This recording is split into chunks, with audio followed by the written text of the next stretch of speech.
والفجر وليال عشر والشفع والوتر.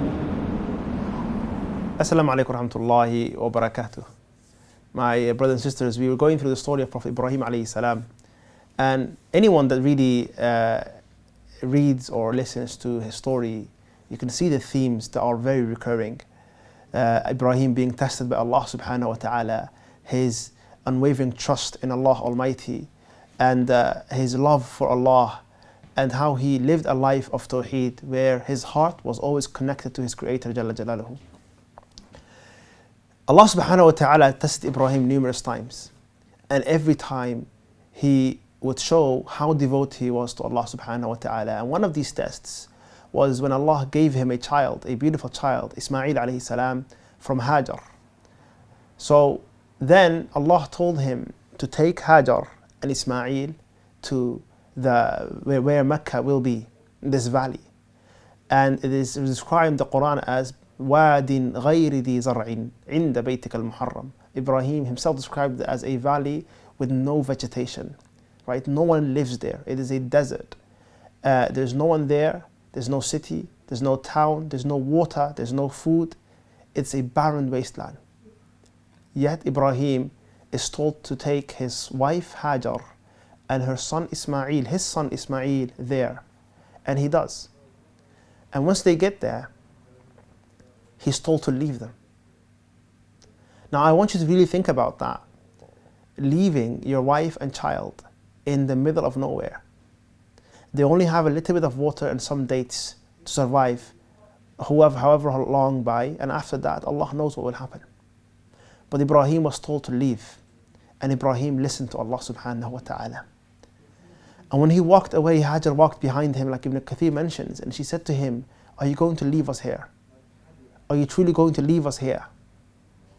And then Ibrahim walked away until she called after him and kept on asking him until she said, "Allahu amaraka bihada." Is it Allah who's commanding you to do this? Is it Allah that is telling you to leave us here? And he said, "Yes." Then she said a powerful statement. She said, إِذَنْ لَا يُضَيِّعُنَ اللَّهِ. Then Allah subhanahu wa ta'ala will not cause us to go to harm to befall us. Allah will protect us. And this shows you that it wasn't only Ibrahim that had this trust in Allah subhanahu wa ta'ala. Look at Hajar. She walks back and she has a little bit of water left and some dates. And she knows she has to survive. But she also knows she's not alone. And we know this as Muslims. Sometimes we forget. But every Muslim knows that even when you're alone, you're not truly alone. Allah is there with you. So once whatever food and water she had was finished, she started to worry. More so over her own child Ismail, who she cannot breastfeed because she hasn't eaten herself and she's getting thirsty. She started looking for water. She started trying to see if there's anyone.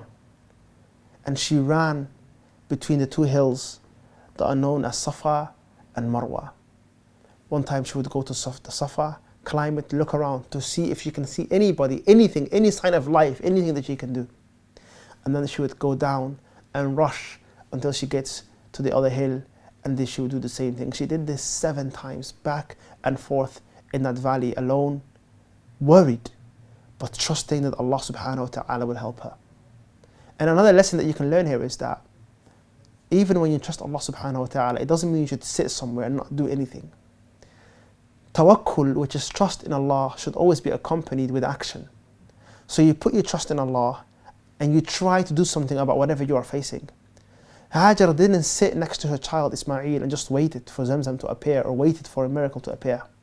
She actually put effort into finding someone or something. And this is the sunnah, my brothers and sisters. When you're going through, let's say you have an exam that you're preparing for, put your trust in Allah but also prepare for the exam. Do both, and the Muslim does both. We don't have just tawakkul, which the scholars say that is tawakkul. That is not the reliance that Allah wants you to have. Rely on Allah, but also do the asbab, do the actions that will result in that happening. So she is running between Safa and Marwa, worried, until she hears a voice. And she looks around and she says, whoever it is, can you help me? And then Allah subhanahu wa ta'ala sent Angel Jibreel down to help Hajar, to help Ismail alayhi salam. And it said that he hit the ground with either his heel or his wing. And this is when Zamzam appeared. This water, this special water that Allah subhanahu wa ta'ala provided Hajar and the Prophet Ismail with. Allah subhanahu wa ta'ala saved them. Allah protected them when they had trust in Allah subhanahu wa ta'ala. Hajar is such a great woman, and we celebrate her life. We celebrate her for her trust in Allah subhanahu wa ta'ala.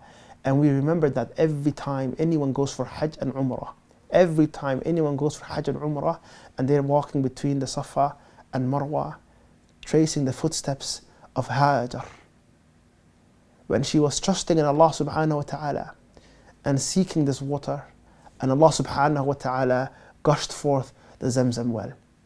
The same Zamzam well that we drink from today, Hujjaj benefit from today. Everyone that goes there, they drink from it.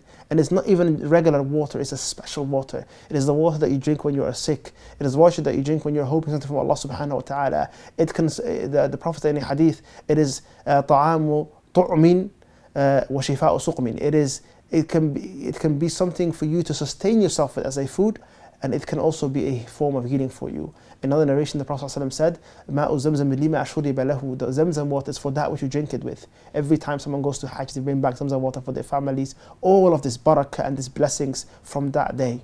When Hajar was running between these two hills, waiting for the mercy of Allah subhanahu wa ta'ala, but also looking for it. When she came forth, when she came at the water, she started drinking from it and cupping her hands for this water, of course, drinking it and giving it to her child. And this is what sustained her. For the longest time, this is what sustained her. And subhanAllah, the birds recognized that this place now has water. And there are certain birds that the Arabs would, the travelers and the Bedouins would know, if they're circling around, if they're traveling around a certain area, that is an indication that that place is an oasis or that there is water there. So then some Arab tribes, they started settling down there. And this was the beginning of the city of Mecca. What's really interesting is that Ibrahim alayhi salam, when he walked away and he didn't know what was going to happen, how they were going to end up, whether they were going to find water or food, but he trusted Allah subhanahu wa ta'ala. Allah mentions that he made dua and he said, "Oh Allah, I left my family في واد غير ذي صرع عند بيتك المحرم ربنا ليقيموا الصلاة فاجعل أفئدة من الناس تهوي إليهم وارزقهم من الثمرات." He made a beautiful dua. He said, "Oh Allah, I left my family in this valley with no vegetation, nothing is there. It is a barren wasteland. ربنا ليقيموا الصلاة, Allah, so they can establish the prayer. فاجعل أفئدة من الناس تهوي إليهم." He asked Allah subhanahu wa ta'ala to let people come here so they can find a protection, so they can find people that live with them. And he asked Allah subhanahu wa ta'ala, وَارْزُقُهُم مِّنَ الثَّمَرَاتِ, and provide from them from the fruits and the thamarat. And the dua of Ibrahim was answered.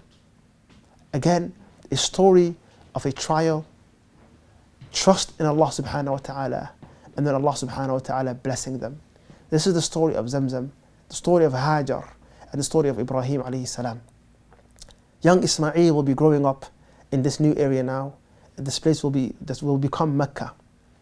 And Prophet Ibrahim alayhi salam will have a very powerful story or a moment with his son Ismail, which we will cover in the next session inshaAllah ta'ala. Barakallahu feekum. Assalamu alaikum wa rahmatullahi wa barakatuh.